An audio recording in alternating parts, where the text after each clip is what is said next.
Ito na naman ako, naglalakad sa mundong mapanuri, bawat hakbang sinusukat. Bawat kilos namin tao'y laging nakatitig. Mga salitang bitaw namin malaswaraw sa pandinig. Pananamit namin tingin nyo may mali siya. Para iba kami, parati may hatol na agad sila. Pero bakit ganon? Karamihan di kami pagbigyan.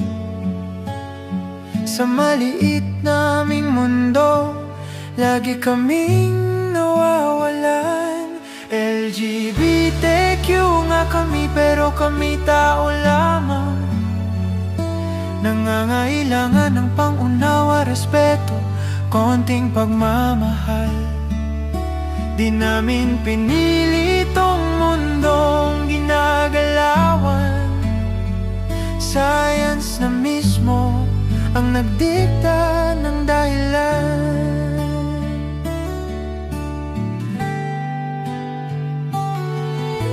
Sabi ni Father noong misa, kailan lang lahat tayo anak ng may kapal. Isa lang, pero bakit kami na rainbow ang kinagisnan? Di nyo matutunang tanggapin at kilalanin man lang. Kung kontribusyon lang ang panindigan naming tangan, di ba't marami rin kaming nabigyan ng kaalaman? Fashion, sining, agham, ambag naming di mabilang. Ngunit kadalas ay hindi pa rin kinikilala ng lipunan. Sa mga taong nagdaan, nakatago kami sa dilim. Sa closet ng susi, hirap hanapin, hirap buksan man lang. Sa panahong sinasabing umulad na ang lahat, bakit mundo naming pink hindi pa rin matanggap? Ano pa bang kailangan para kami maunawaan at maibigay nyo ang matagal ng minimiting pangunawa? Sana balang araw makita nyo din na magkakapatid tayo sa mata ng Ama natin sa langit. Pare-parehong nangangarap ng pagtanggap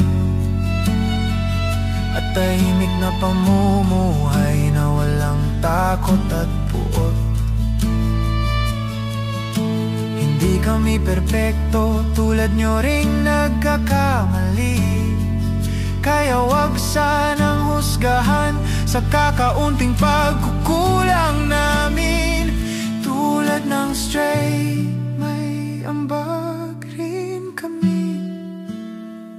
Tumatak rin kami sa kwento ng lipunang mapanuri. Sana dumating ang araw naming minimithi. Walang iba, magkakapatid tayong naglalakbay, sabay-sabay. Sama-sama tayo, walang iwanan. Tahakin ang landas ng pag-unlad at pagmamahalan. Kapit kamay nating bagtasin ang mundong may kulay, pag-ibig at pag